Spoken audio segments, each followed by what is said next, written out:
We all love the greatest of all time. Conversation, it doesn't matter what sport you are talking about, whether it's NBA, LeBron, MJ, all that. But I'm talking WNBA GOAT. Is A'ja Wilson, is she just it now? Is she the GOAT? Is she like the consensus number one pick in people's minds for the greatest ever female basketball player? You tell me. I want to find out. The greatness of A'ja Wilson. It's pretty crazy. I was diving into her achievements and look, the big one to me, it comes as no surprise, obviously, if you hang around basketball. You've seen the headlines. She won her 4th MVP in 8 seasons. Let me just say it again.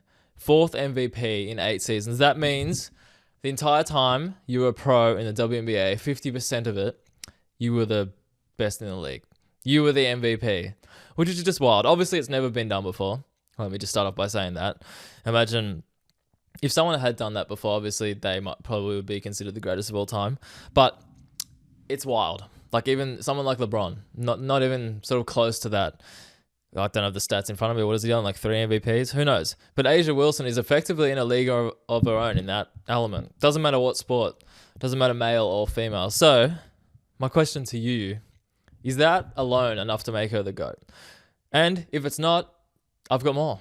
There's a whole lot more stats and achievements that she's done ever since she's really touched foot in the basketball circle. I was going to say touch foot in the WNBA, but it's not even that. It's like, it's all of it. It's college. I was originally going to sort of run through a bit of her achievements as a pro, but there's some college stuff here as well that you just can't deny. But the real question, while I'm doing this video, the real question is who is it actually between? If it's not A'ja Wilson, I want to know who it's between. But anyway, none of that. College. Quickly, just a quick run through. NCAA champion in 2017.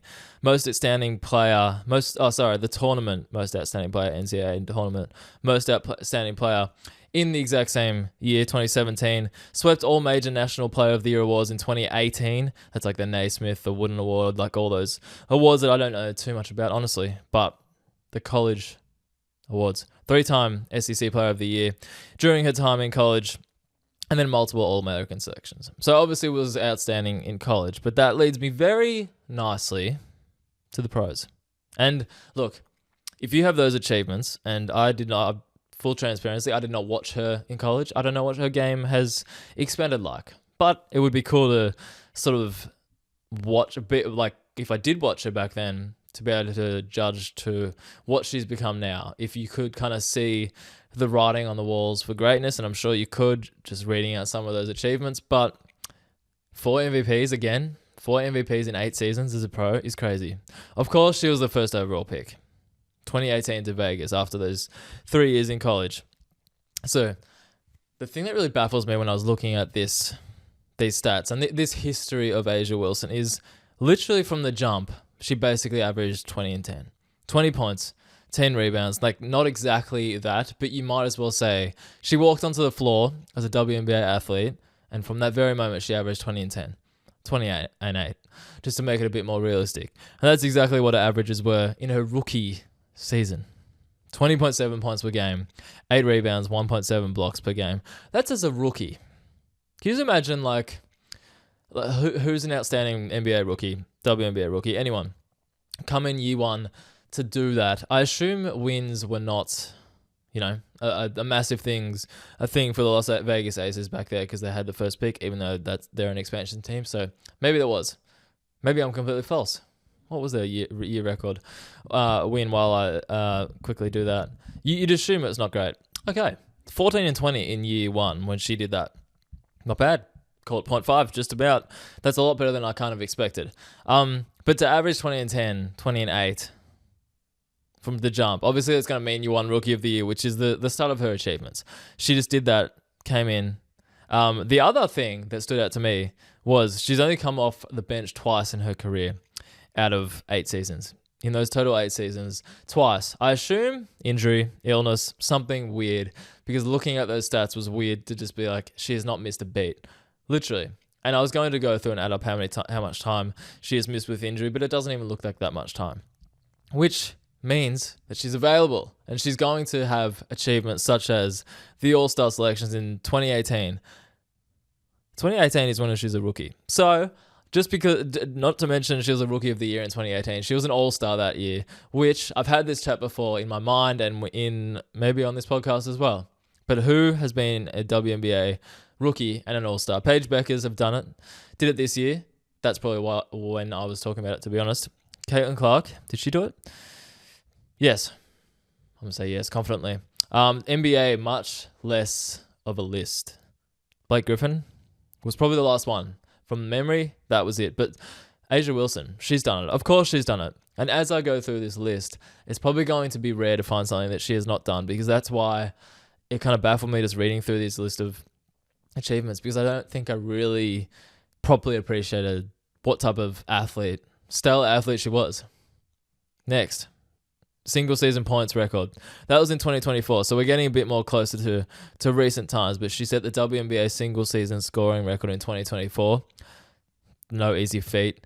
And then we get to the MVP. So I'll cover off a bit before that, but the MVP, 50% of the time that she is in the league, which is just absurd when you think about it. And obviously, maybe not obvious, but she's the first player in the league history to win 4 of them. 2020 was her first time winning MVP. So just to put that in perspective, she'd been in the league for 3 years. So 2018, yeah. So that would be her 3rd season in 2020, and she's already winning the MVP. She does it again in 2022, 24, and then 25 this year. Pretty crazy. Back-to-back MVPs. So on top of that, she led the WNBA this season in points per game, blocks per game. First ever player to average 20 and 10 in multiple seasons. You just keep reading down this list, and I keep just thinking to myself, who in the history of the WNBA has even come close to these accomplishments? Now, more than happy for someone to throw names at me and someone to throw Diana Taurasi's legacy at me, because again, I'm not claiming to be an expert to make it clear that I don't know WNBA history terrifically. Even like Sylvia Fowles. There's a few of who's the other one? Lisa Leslie. There's a few other like older generation players that I'm sure were awesome. It's like the NBA conversation. But I should go back and actually look at some of that stuff just to up my knowledge in that area and to actually have this conversation properly. But feel free to tell me as well. 13 30-point games this season, most ever in a season. Then you get to the defense. Did I mention she won the Defensive Player of the Year this season as well? Co-defensive player of the year, which is just a weird one while we're at it. The votes. I understand that if the votes from the players, the coaches, the media, whoever actually votes on it, every league is different, so excuse me for not knowing that, but I understand if the votes come out that way, you kind of have to have a co-winner, and that's why Alana Smith and A'ja Wilson both won Defensive Player of the Year this year. But it's a very awkward thing. Like, I'm sure these girls had that on their list in terms of achievements. And yes, you achieved it. But if you're going to share it with someone, I'd love to hear how they actually feel about it. Like, truthfully. Don't go onto ESPN and sort of... You believe it to an extent, but I'd love to hear them on a podcast where they feel comfortable. Something where they feel comfortable, even off air. Like, just actually hear what Alana Smith and what A'ja Wilson think about winning co-Defensive Player of the Year. Because I hope they're celebrating it, because obviously, hell, if you're not the top 1, you're the top 2 defensive player in the league, which is awesome, regardless. But knowing competitors and knowing like sport athletes, you'd want to be number 1. And if you get that trophy, you'd want to be the only one getting that trophy. Fascinating stuff. So Defensive Player of the Year this year, she also did it in 2022, 2023. That's 2 times, by the way. So 3 Defensive Player of the Year. WNBA champion, 2022, 23. Finals MVP, 23. Get this. This is where you put it all into a perspective as well. Perspective, I should say. This is all before she's 30 years old. Now, if you ask, every sport's different, which I've covered here, but every sport is different in terms of when the player reaches their prime. But for basketball, in my mind, I always looked at players hitting their prime, maybe like 28 to 32. So technically, she's not even like in her prime. She's 29 right now. She's about to turn 30 at some stage soon, but she's before 30 years old with all those achievements that I just read out. It's pretty crazy. That's why it just brings me to the final question. Oh, the bit I found funny as well was her career highlights on Wikipedia. didn't fit on one page. You just had to keep scrolling, which was fascinating. But people online were quick to point me out that people like Michael Jordan, obviously, Diana Taurasi, there was a few others that had those achievements. Brittany Griner, another one. Sue Bird maybe as well. People were pretty quick pointing that out, so credit to them. But still a neat little thing to think about. It brings me, is she like the consensus GOAT? Like, is she the greatest of all time? After reading that out, after looking at her career from a bird's eye view, not diving too much into it, because obviously you can only get so much context and stuff from just looking at the achievements. That's only going to give you so much of the story. But it's a fascinating one to me. Like, is this, I had it written down here, like, is this the classic sort of like MJ versus LeBron debate? Like, it depends where you grew up, when you grew up, the generation thing. So everyone's always like, MJ is my greatest of all time because you grew up with him. That was just your era. That, depending on your age, you can't help that. And then people are like, LeBron is my greatest of all time because guess what? You grew up with him.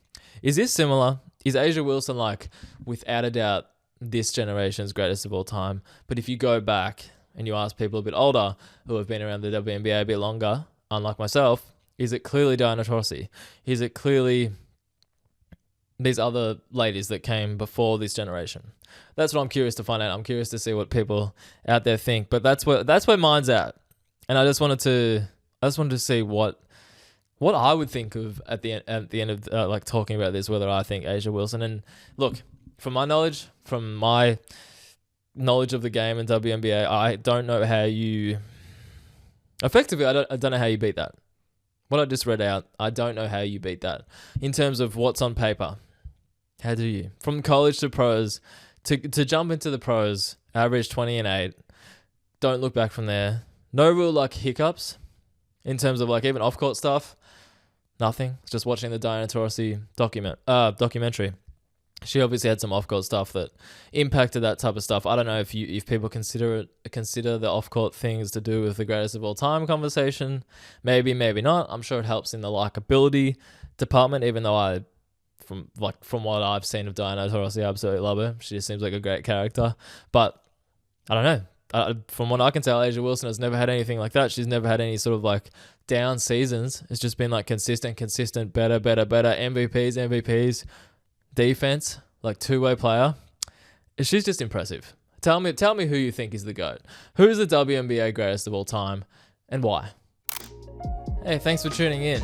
I do appreciate it. My whole aim here is to build a community of people that have discussions in basketball. And that sounds super simple, but that's what I want. So a big part of that is you getting involved. So it's cliche to say on a podcast and a YouTube setting, but drop a comment, share it with a friend. Say, hey, what do you think of this? Do you love it? Do you hate it? Do you have an alternative opinion?